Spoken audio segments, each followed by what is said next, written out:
Mila, sezonit nuk i ngjan.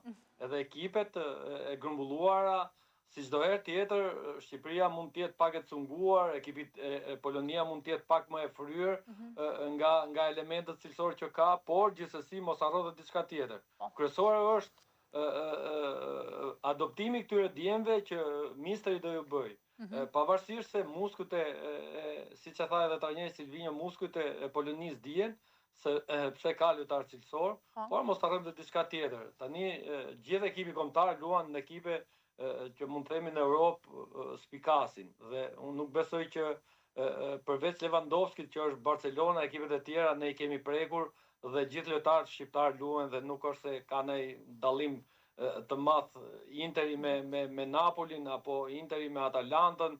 Unë besoj që gjithë ekipet dhe lojtarët që përbëjnë si Polonia ashtu edhe Shqipëria janë të njëjtën pjatë.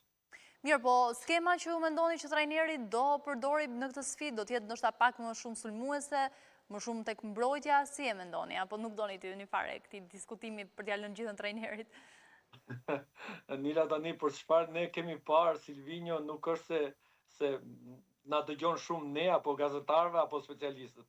Ai ka gjithmonë ka një ide të qartë ose fikse në kokë që ai ka të mirëqen se çfarë se si edhe se qysh e ka studuar kundërshtarin dhe si do luajë.